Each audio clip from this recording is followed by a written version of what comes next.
Welcome to Your Brain on God. God. My goodness. Boggies out there, wherever you are.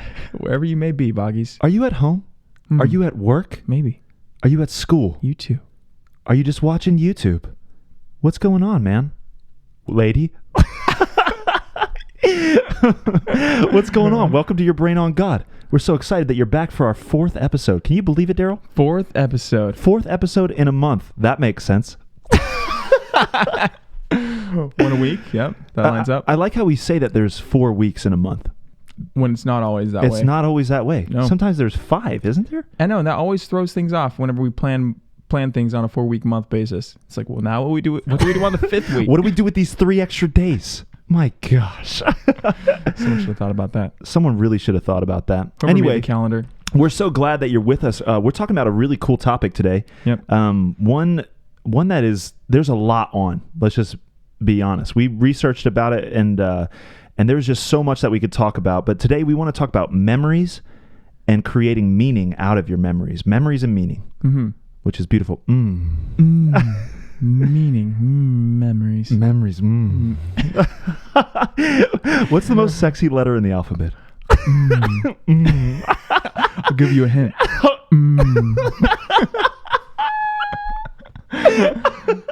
There it is. There's You nothing. tell me.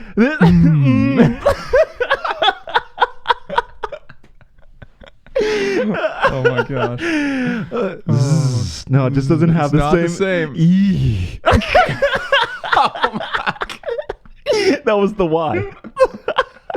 No. Dude, I wonder if the letter Oh, Y man. sometimes feels left out, you know? Probably. It's not Yeah. even a solid syllable. Sometimes Y. Yeah, or a vowel, you mean? I mean, yeah. A solid syllable. Not even considered a solid vowel. No, A-E-I-O-U, sometimes Sometimes Y. Who wants to be sometimes Dude, Y? that guy doesn't know if he's a consonant or a vowel. Why? Or is Y actually happy that he can go into both worlds? Whoa. He's like a dual sport motorcycle. He can get on the dirt, or he can go on the asphalt, you know? Or he's like the Lord. He's like incarnate. He's Wow. fully human, fully God. Full fully swing. consonant, fully vowel. Dang. Wow. Fully consonant, fully vowel. Yeah. That was a big switch from what we just where we just were a couple minutes ago. That's different than sometimes Y. I think we got to start treating Y a little bit differently, man. It's not the sometimes Y, but the I don't know how do But you the say incarnate consonant. that? The incarnate consonant. The consonant that's been incarnate as a vowel. As a vowel. Has come as a vowel. And Dude, but he Incarnated. sometimes comes to save all of the other vowels, you know? right, when you don't have the vowel that works. And that just shows, guys, that you can get the gospel out of anything. Right there. I swear. The alphabet, the way it was created, A-E-I-O-U, and incarnate Y. Incarnate Y. That's how I need to teach my kids. That's what I'm going to teach my incarnate kids. Y. It's not sometimes Y. It's he can be both. He's fully consonant, fully vowel. Yeah, it's Wow. not sometimes. Not sometimes. He's not Y. left off to the side. Y, we appreciate you. We appreciate you, Y. We appreciate Thank you. Thank you, Y. Y for president. That's beautiful. Anyway. Good. All right.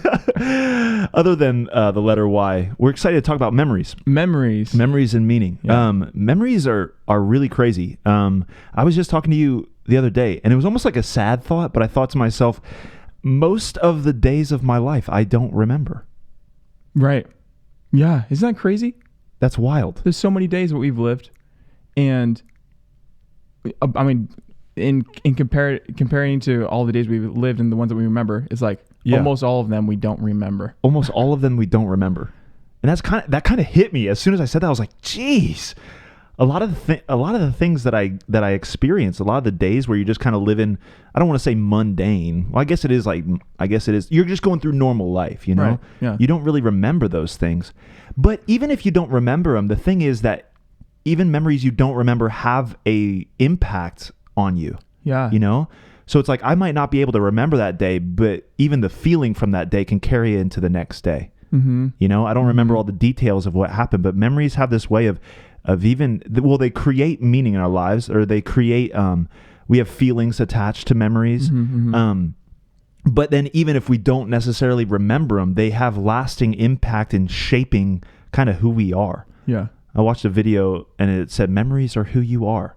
And I was like, well, I don't necessarily agree with that fully. But and I think we'll talk a little bit about that. But basically what he was saying is like, imagine you forgot your family. It's like, dang, it's like you would not have the memory of your family, and that has shaped a lot of who you are. Right. You know what I mean? Or we are who we are in relation to people a lot of the time. Yeah. So actually forgetting the people around you, that's why it's so sad. Alzheimer's and dementia, you know, people actually start forgetting those closest to them, and then when they lose their memory, they lose themselves. Right? Yeah. They're not able to function or really have a sense of self because they actually lose their memory. So memory has a lot to do, I would say a lot to do with who we are and how we operate. Yeah, it's wild. I'm going to read a definition of memory. Do it. From Wikipedia. Oh, thank you, Wikipedia. Thank you, Wikipedia. Oh my gosh, that's so awesome. I'll say it after you read that. Okay. So this is what Wikipedia says. Memory is the faculty of the brain by which data or information is encoded, stored, and retrieved when needed. It is the retention of information over time for the purpose of influencing future action. And I just read that before we started recording. And I actually, it made a lot of sense. Something kind of clicked. It's like the things that we remember, the things that are most memorable, right? Generally are the things that are impacting us, right? And that is carried with us into the future, right? So I remember this time when I got chased by a dog. So in the future, I'm going to avoid dogs or whatever, you know. Yeah. Or I felt like I was going to drown, so now I'm kind of scared of water. It's impacting my future. Right. I'm carrying it with me to the future. And the things that we remember and attach meaning to those things, whatever that means, you know, are impacting our future actions. Right. And so we could remember pretty harsh things in our lives. Pretty good things too. Obviously, everybody has good memories and we have bad memories. And then because of those things, we can create identities for ourselves and start living out of those memories, like the dog, analogy. It's like that was a terrifying experience. I remember being terrified in that moment. I remember running for my life. I remember the feeling of fear and just running away from that dog. And so now I've created actually a way of being revolving around that memory. Right. It actually is changing the way that I'm going to live my life. It's changing the way. Yeah, exactly. Wow. But someone said this, when we were researching about this, is that they said that memories they're not like a recorder. They're not like a videotape of your life. They're more like a Wikipedia page. so they're not like an exact representation. That's why when you said Wikipedia, I was like, yes, because they're not an exact representation of what actually happened. There's something that you can go in and actually edit, and other people can edit as well. Right. Yeah. So that actually your experience that you had with that dog, I don't know, 10 years ago, may not actually be the exact situation that happened. You know, that dog could have been coming out and like just even trying to play. I would think about that. It had the motive and it was chasing you down to play or something like that. And as a kid, you might have taken that as this dog's attacking me. I got to run away from this thing. And so you can actually create a fear of dogs based out of maybe a memory that wasn't exactly fact. Right. But the experience was there. Right. And that's what we take with us. Yeah. Right. And I think I don't think we talked about it when we were recording, but we talked about our need for survival.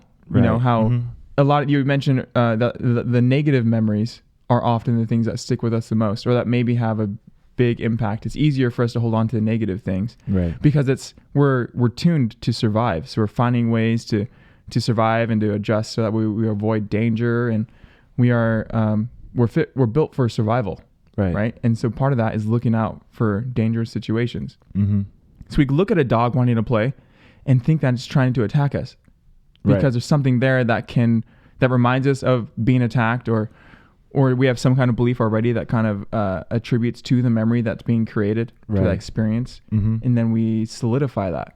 Yeah. And then we can look for things to prove our memories. Right. To prove that our memories or our feelings in those memories are true. The other thing is like leading questions when we're talking about memories. I think, whenever we're talking about an experience, like, do you remember when this happened? Right. And that thing might not have actually happened the way that I just described it to you, but you might recall it happening that way because I just influenced your memory. Exactly. Because it's malleable. Because it's a Wikipedia page. It's a Wikipedia page. And then you just came in and edited it. I edited it. Like, no, it happened like this. So I could come up to Darryl, for all of our boggies out there that are following us right now. I could come up to Darryl and I could say, Darryl, do you remember like a month ago when you cried and you were just having the worst day and you like cried in my arms? And that might have never happened. But instantly I start thinking about that. And I even as you said that, I was creating a picture of that happening, you know? Right. Yeah.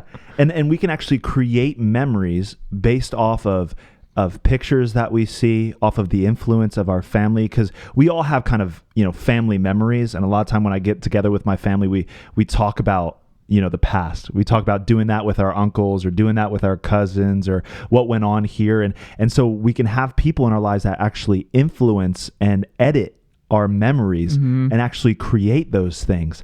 And so I think that brings us into it being really, really important that we don't create concrete meanings for our identities, for how we operate in life, out of memories that we have. I think about a story.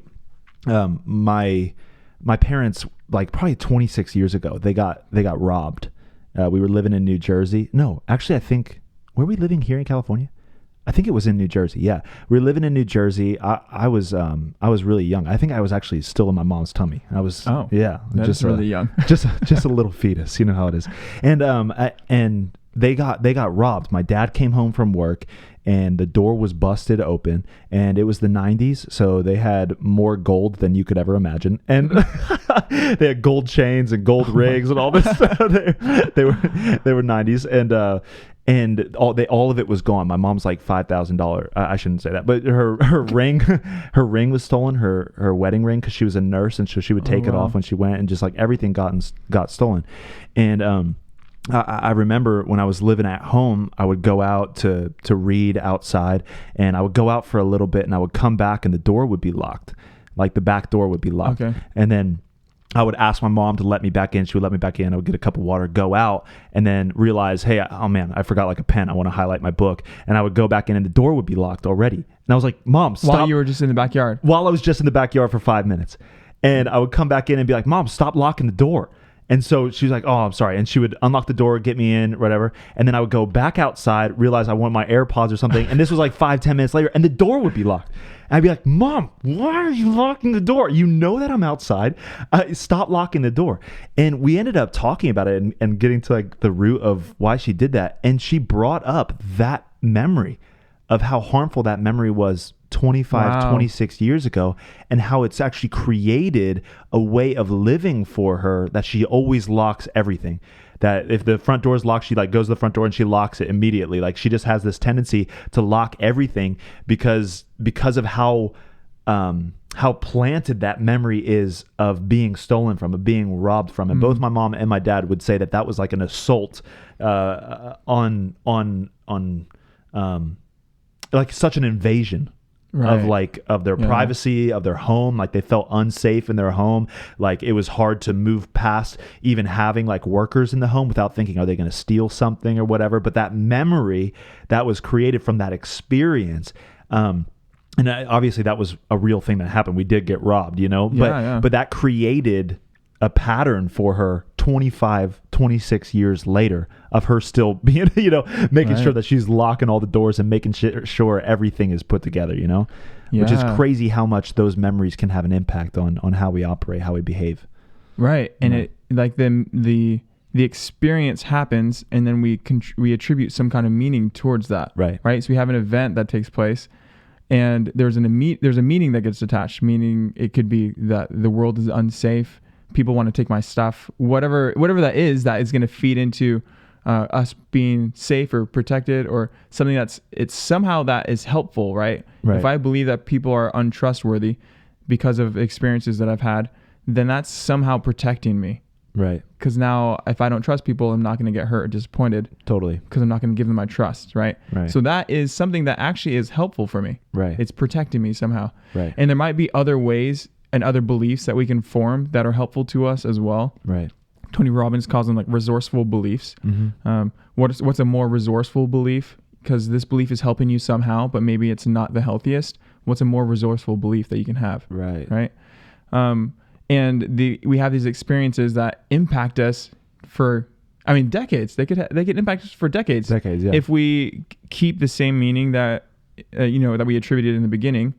But I think something that's cool about memory is that it is malleable. Right. Not even just, it's malleable as far as the details go. That can change in our memory. When we recall something, we can recall it differently to how it actually happened. But we can be so convinced that it happened that way. Right. Which is interesting and can be dangerous. Could be good too, I guess, if we're if it's kind of like we're trying to avoid remembering something that's harmful to us. Maybe we're finding some kind of safety or freedom. But that's not the only thing that's malleable. What also is malleable is the meaning that we take from what happened. Right. So we can go back to an experience and reshape the meaning that we gave to it. Right. We can look at the experience and think, what was actually going on, or did this mean something else to what I thought it meant? I was watching Tony Robbins at doing a conference, and he was talking to a lady in the audience about pain that she had experienced from her father from when she was really little. He was gone all the time. He just worked. She didn't feel like he spent quality time with her. She didn't really feel loved or cared for. And she carried all this bitterness and this sense of needing to be dependent, not trust men, and knowing that she can do this on her own, that she doesn't need her dad. She doesn't need another guy. She was probably in her 50s or 60s. And geez, that lasted a long time. Yeah. And he was talking to her about it, and he started talking, asking her just questions. But what he was doing was he started reframing the meaning that she gave to that experience of being alone or her dad being gone. So the event happened where her dad was gone all the time, working. He would come home and he wouldn't really spend time with her. There were a lot of other kids as well, but she never felt like she got the time that she needed. And that can mean one thing. It can mean that he doesn't care about her. Right. That's why he's not spending that time. It can mean that he just doesn't care about the family. It can mean that he doesn't want to be home, that he doesn't love her. He doesn't want to care for her, have fun with her. But it also can mean that this was a sacrifice he needed to make in order to provide for her, because he does love her. Right. And there was a big family. He needed to work long hours. It was exhausting and tiring for him. But he loved her so much that he was exhausting himself in order to make sure that she had a place to live. She had everything that she needed. She was able to eat and be taken care of. Right. And that could have been his way of showing love to her, right? Right. Maybe he didn't know how to show love another way. Right. But that doesn't mean he didn't love her. Right. And even in this conversation, you see this woman change, and she starts crying when she starts thinking about how much her dad actually might have loved her, and she never even realized it or accepted it. And she had a breakdown right in that moment, a breakdown of belief, right? Where she believed that her men were untrustworthy, or that her dad didn't care about her or whatever. Right. And that shifted just by going back to the memory and taking a new perspective or attributing new meaning to what actually happened. Right. And she found like this new sense of freedom, and it happened like right there in this conversation. Right. Yeah. Cause you can reshape what actually happened in that moment, or reshape the meaning. Right. Yeah. Of this meant that my dad didn't care about me, to this meant that my dad actually really did care about me, and he was working hard to care for me, Yeah. And that's a complete reshaping. I just got to touch the laptop, make sure that we're still going. But yeah, those things are, our friend Heather told me a very similar story about something that happened with, her dad. And I won't go into details because it's her story to tell, but basically she had this idea about her dad because when her parents were having trouble, she called her dad and she asked him if she can come and live with him, and he said no.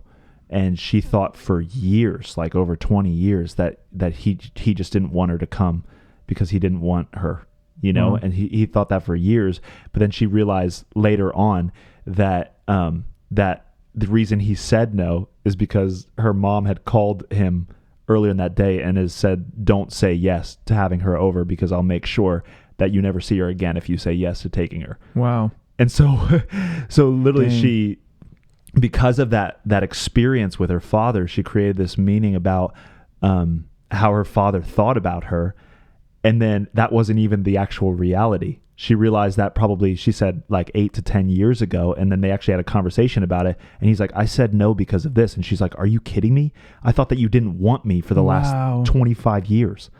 And it was really just because he didn't want to lose her. Yeah. Right. Wow. And so that's crazy. we need to be really careful how we experience things and how we create meaning about who we are, or about who other people are, because those things can shape our lives for 20, 30, 40, 50 years, and we can hold on to certain things. And then what I find interesting too is, like you touched on it a little bit, is that we can look for information, kind of confirmation bias. We can look for evidence that proves what we experienced, 20 years ago. Yeah. So totally. Heather could have, and she hasn't done this because she like walks in the Lord and walks in freedom, and she's awesome, right? But she could have taken that and then filtered that into her other experiences with people as well. Right. My dad didn't want me, and now looking for evidence in the fact that other people might not want me, and then look for rejection in relationships to say I always get rejected. And usually people that feel always rejected, they create realities for themselves. And they live in relationships where they do get rejected because they're looking for the evidence that they're rejected. Right. And it becomes this constant cycle just because of a memory. Just because of a memory that made you feel a certain way, or made you think a certain way, or that you created meaning out of. Now you can actually create a lifelong habit of feeling rejected in relationships because you have an experience of your dad that might not even be true.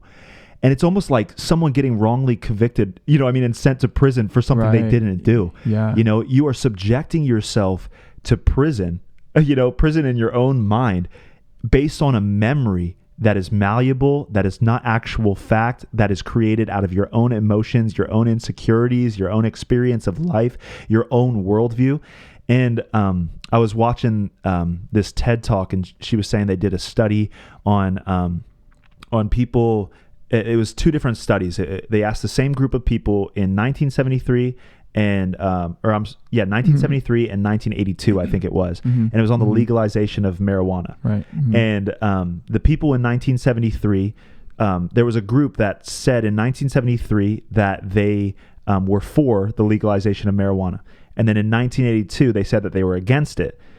So they asked the people why in 1982, why they changed their minds and why they were against it now. And those people were most likely to say, no, I've always had this belief. Even in 1973, I'm pretty sure that I said that I was against it. And they're like, no, we have the information right here. You were for the legalization of marijuana.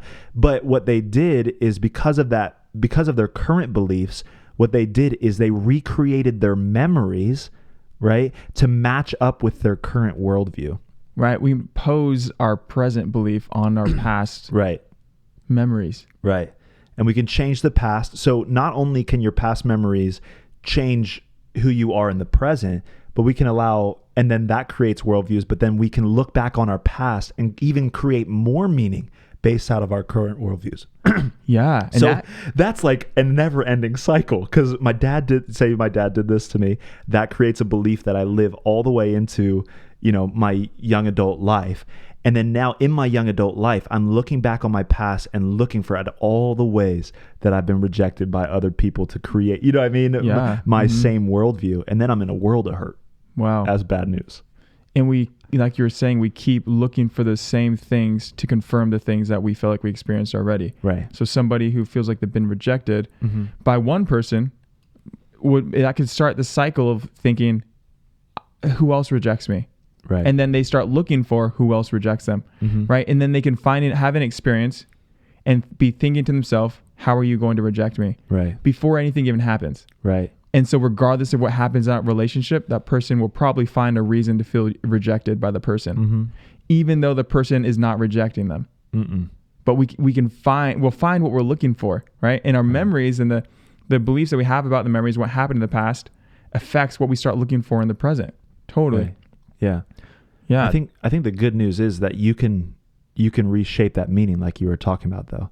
The good news is that because our memories aren't fact, there's actually hope in that, because if all of the memories and all the experiences that I've had in the past are malleable and I can recreate meaning out of those things, because a lot of the things that I've been through, they've been really tough, but what I've learned is to reshape that meaning for, those things really built me into the man that I am today. So I'm really actually grateful for all the stuff that happened in my family, and I'm grateful for all the stuff that happened in high school, and grateful for all the anxiety and some of the depression I experienced in college now, because I've reshaped the meaning of why I had to go through those things. You know what I mean? It wasn't like a victim mentality of like, why me? And now I'm still living out of that place. Like, thank God, that I'm able to reshape that meaning and reshape my mind, which I think is a beautiful gift from God, because I can now hold all of my memories lightly, like where it's like, I'm not creating fact about who I am or who other people are or how the world is. And we talked about it in the very first episode. If I have all these memories and I create meaning and create identities around these things and get locked into all of the experiences I've had, I do a disservice to myself, because now I'm not allowing myself to be surprised by anybody or surprised by things that are going to happen good in my life, or surprised even by myself, because I've already created meaning from my memories, from the things that have happened in my past, and now I'm living out of those things, kind of locked into that. Yeah, and we just keep looking for the same things that we feel like we've experienced. Right. And we take our feelings as facts, right? We feel rejected, so they did reject me. That means I'm rejectable, right? Or I feel they did this. I feel like I was invaluable, like I wasn't valuable, right? So therefore, I'm not valuable. I'm going to find reasons that confirm that I'm not valuable. Right. Why people don't want me. Or there's the opposite side of that too, right? Well, people feel accepted, and then by someone, they're like, oh, I'm acceptable. And then they look for reasons to be accepted, right? So they know that's a good thing. Yeah, it's a good thing. We can have positive experiences and take that on into our present and look for those things to confirm the positive as well. Right. And then it really is, as far as the past goes, since the past is so, as far as our memories are so fallible and malleable, they can be changed, they can be altered, they probably are not exactly what we thought they were. When it comes to our present, if we can recognize that, and like what you're talking about, hold it loosely, not treat them as facts, but as things that happened, and experiences and feelings that happened, but give ourselves the freedom to feel things different now, right? Feel things different today, feel things differently with other people, and attach new meanings to things. And I think part of the ability to do that is going back and recognizing the meaning that we took from that experience. And then giving ourselves permission for that meaning to be wrong. Yes. Right. And this, like an example that I can think of right now that I mentioned earlier is, whenever I was younger, I had a lot of siblings, like sisters, particularly around my age. I had a sister that was a year and a half younger than me, and then a sister who is 2 years older than me. So I'm right in the middle, and they had their friends over all the time, and I hung out with them. We're kind of like, we all friends. We kind of all shared the same kind of friend pool, at least whenever we were growing up. And they had friends over, and they would have a crush on me, and I didn't ever sometimes I had a crush on them, sometimes I didn't. But they would have a crush on me. Were they a lot older than you? No, not a lot. They were all around the same age. We're all around the same age, because my sister, who's a year and a half younger, and then my sister's 2 years older. So yeah, we were all around the same age. Oh, okay. But they would have a crush on me for a while, and I'd find out somehow. Somebody would tell me, whatever. And then I was super shy, I wouldn't ever say anything. But then eventually they would stop liking me. And they would stop paying attention or wanting to talk to me or whatever.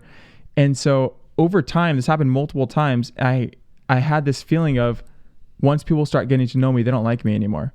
So I felt like the real me, who I am, actually is rejected. They like me in the beginning when they kind of don't know me that much for whatever reason. But then as soon as they get to know me, they don't like me. And I created a meaning. I created a meaning. I created this meaning that I am not desirable. My personality is not desirable. Me as a person is not desirable. And when I was in this lasted until I was in college. And I was in college, and I was thinking about this because I was avoiding all these maybe I had an interest in a girl, but I didn't want to talk to them because I thought I was going to be rejected. Because once they got to know me, they're not going to like me anymore. And I realized that growing up, I had all these experiences. But throughout all those experiences, those memories that I had, I never initiated anything. I never engaged in everything. When they would flirt with me, I would never flirt back. And they just lost interest. And instead of thinking to myself, they lost interest because they don't like me as a person, I thought maybe they didn't maybe they lost interest because I never showed interest in them. Whoa. And then that gave me this freedom. I was like, okay, I can ask a girl out. I got confidence. I got confidence now. I had 3 girlfriends that month. Oh my gosh. And it changed the way that I lived out my life, right? So all these these past experiences were affecting me up until that point, and then I just changed the way that I viewed those experiences. Right. And I attributed new meaning, and then that changed who I was in the moment. Right. And I was able to live out differently. Yeah. I got a girl story for you too then. Oh, come on. All right. There's this girl, Annalise. And we talked about this almost a little bit this morning, I think. There's this girl named, oh wait, I shouldn't say her name on the podcast. We're just going to call her Annalise. Shoot. I'll bleep that out. Oh my gosh. No, but it was when I first came to Jesus, and I really liked this girl. Like I really liked this girl, and it was like the first kind of just like Christian love Jesus, was going after Jesus. Like actually, just like it was going to be like a solid relationship that we had, and so we started like kind of talking, and we started hanging out and stuff, and it was like such a beautiful relationship. And what happened was it finally got to the point where it was at that like tipping point of like, hey, are we gonna do this or not? Kind of like the DTR, define the relationship. Like, what are we actually doing here? A big moment. And I remember we were at the Cal Oak Sports Park, and we have this conversation, and she's like, so are we going to do this? And I was like, yeah, let's do this, like, let's do it. And as soon as I did that, this fear came over me. Like, just this crazy fear, like, oh my gosh, like, I just got into a relationship. Like, are you kidding me? And I remember getting into the car. My stepdad picked us both up from the park, and we got into the car, and I remember being in the front seat, and I thought to myself, this means that God is telling me not to be in this relationship. And what I did was I tied my fear with the voice of God. I was just brand new Christian, didn't really know God, but I felt like if, I felt so bad about it, then it wasn't God. So what I did is I tied the fear with God's voice. Wow. And that has lasted with me till today. Like that. Wow. And I remember, I recalled that a little while ago. Yeah. Where God, he shared with me, he said, that was the first time that you connected my voice with fear, and you've been living out of that place ever since. And so every time that I've felt fear, I've thought, oh, this is God telling me that I shouldn't do this or I shouldn't do that. Wow. And a lot of the decisions I've made have been out of maybe condemnation or fear or stepping out of that. But that was such a memory that needed reshaping. I can look back on that moment and be like, why was I afraid? Because I didn't know what it meant to be in an actual relationship, because all my relationships have been like trash before that, or maybe it's like, it's something new and we were seeing about it, or I created this meaning that, if I'm getting in this relationship with a girl, then I have to marry her. And that was super scary. Big deal. Yeah, that's a huge deal. And that creates a lot of pressure. So maybe I was scared about that, instead of tying it with, this means that God doesn't want me to be in this relationship, which to me was like, if I'm in this relationship, then I'm disobeying God. Wow. And so from then on, I believe that if I had fear about something, then if I disobeyed that fear, it wasn't even God. You know what I mean? Because I believe God is the opposite of fear. God is love, and love casts out fear, So if I didn't actually believe the fear, then I wasn't like obeying God. And then that started cycles of fear, all because of meaning that I created from feelings and that memory from 10 years ago. Yeah. And that makes it so easy to, whenever you're afraid, to look for God in that fear. Like, oh, this is God talking to me. Right. Or when you look for God's voice in fear, because that's what you attributed it to be, right? Mm-hmm. God's voice was fear. I allow fear in to lead my life. Wow. And that is, we talked about it this morning, that in a lot of areas that has become my guide, all from that experience. Wow. And then I went looking for fear instead of looking for God. Jeez. When I'm looking for the voice of God, I'm looking for fear. When I'm looking for direction, I'm looking for, what am I afraid of? Let's go the opposite way. Dang. Right? Or like when I'm looking for what is right and wrong on moral issues, it's like, well, what causes me the most anxiety that makes me feel like I could be disconnected from God and shameful about doing that? Let's not do that one. Oh my gosh. Right? Right. And that's huge. That's a problem. You know? God help, you know? And now that I know that, I can start reshaping that meaning. But that has been a meaning that I've been created almost unknowingly. I think I just realized that maybe a year or two ago. Mm-hmm. And that's been a meaning that I've been created for that 8 years. So that was 8 years of solidifying a belief. Right. So you had so many experiences since that point where you solidified that belief over and over again. Right. Mm-hmm. Where I brought that belief up, and then I experienced the same type of thing. That happened all throughout college. I remember I got on this huge kick where it was like, ask God what to do in every situation. It's like, should I turn right or left, God? It's like, should I go to class today? You know? Should I go to class today? He says no. I'm going to chill out, you know? But it got like, I got so crazy about it. And then what I would do to know what God was telling me is that if I felt fearful to like go the opposite way, then I would like go even an opposite way. But I was living in constant fear all day. Right. Fear was your guide. Fear was my guide. Wow. And it was really bad. It was really, really bad.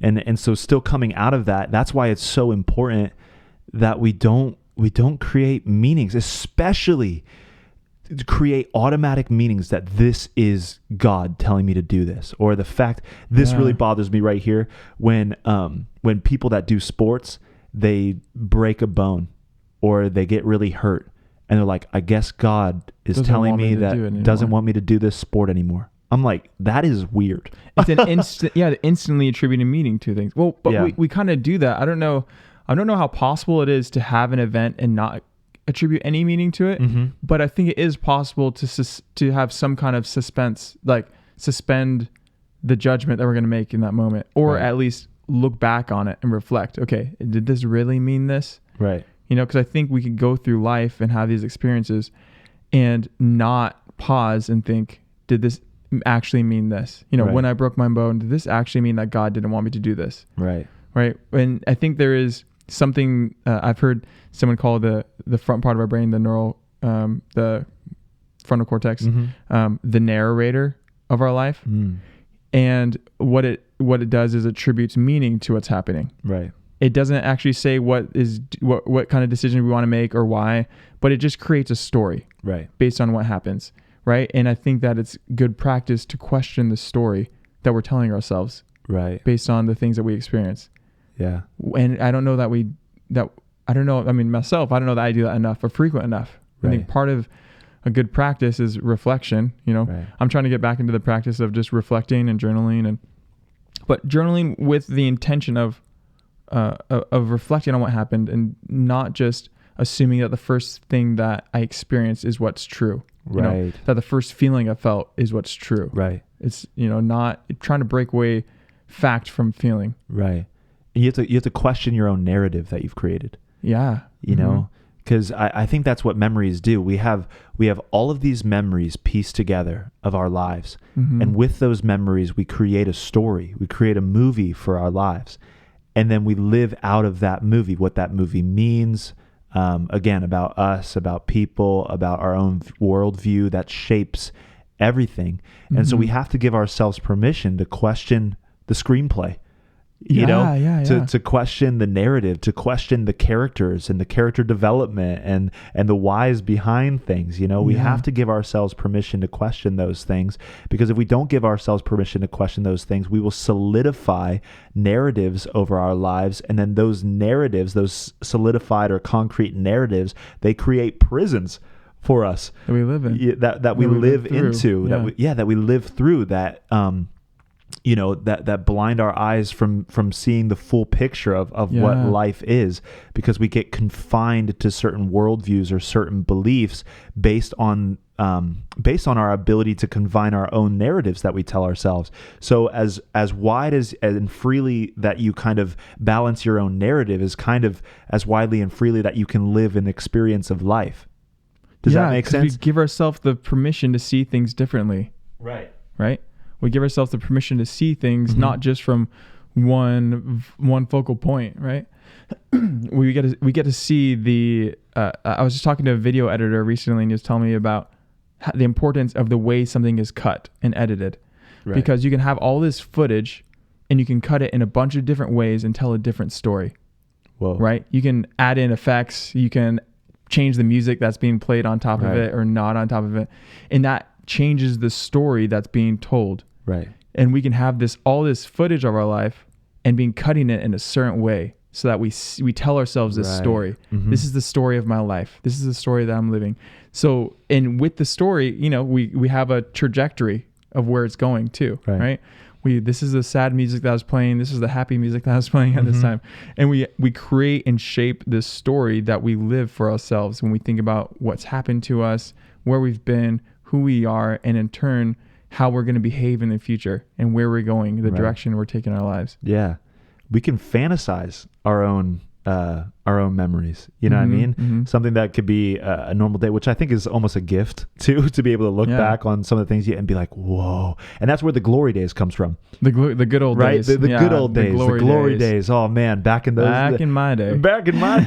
That's where that comes from, is we take a period of life, and then we glorify it because it gives us some, I guess, semblance of, oh man, there was times when they were so good, and we can romanticize those times. It's like, you were just living at those times, it was just normal high school, or like when you were playing college, and we could still have that experience now. It's all your perspective on it. And it could even be that even in those times you weren't happy about it, or they weren't nothing special, but right now you think that it's less than what it was. But if you were back then, you might not even think that they were good days.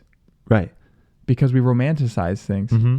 Yeah. When we're not living in the present. And we could do the opposite as well, where we can look back and be like, that was the worst time of my life, or that was the worst marriage that could ever happen, or that was, and there could have been tons of times that you were really happy and actually enjoyed being in that season, and joyful moments that you just don't remember. But oftentimes we make blanket statements over the past memories or whatever, that this time was good, this time was bad, this section of my life was this, and we kind of, compartmentalize.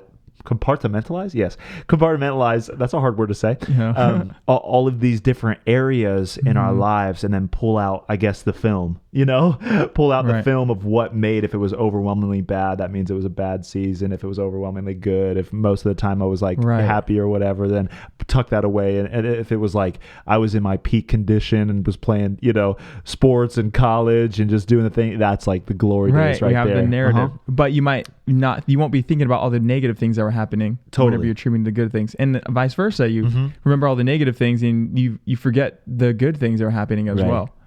And I think that what we were just talking about is part of reshaping the way we see today, is about going to those moments in the past and trying to take a fuller picture of what was going on, and not solidifying things that maybe we can't solidify, that can't be proven or can't be, or we're not sure of. We just attribute a meaning to that. I was just assuming that was what was going on. Right. I was assuming my dad just didn't want to see me. Right.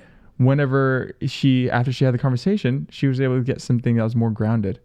Totally. Yeah. And I used to do this with my buddy Rob all the time. It seemed like in senior year of college, we would always look back on the last 3 years together, and we'd be like, man, we were just such a mess. We were just like struggling so hard. Do you remember how bad that was? We got so weird spiritually, like we were all over the place. And we would catch ourselves a lot of time and be like, why are we just talking about how like bad?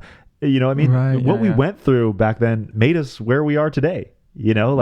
I'm grateful for all the things that I've gone through. And we had to kind of shift our perspective, because every time we would talk about like freshman year of college, we would be like, man, we were just like wild. We didn't know what we were doing. We had so much stuff wrong with us. There was like so much going on. We kind of created a category of that year that was like, man, that was a trash year.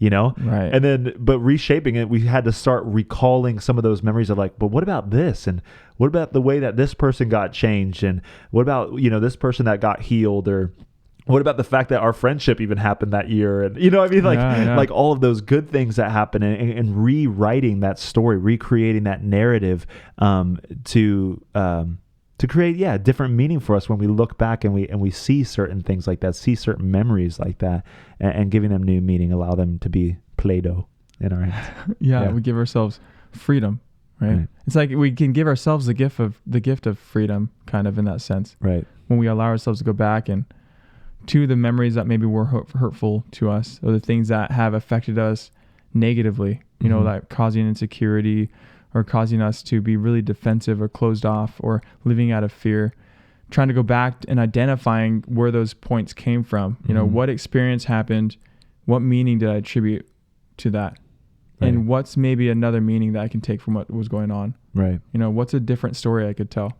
How can I edit this clip differently that still leaves all the facts there, Right. but maybe I've edited it in a way that doesn't give me the full picture, Right.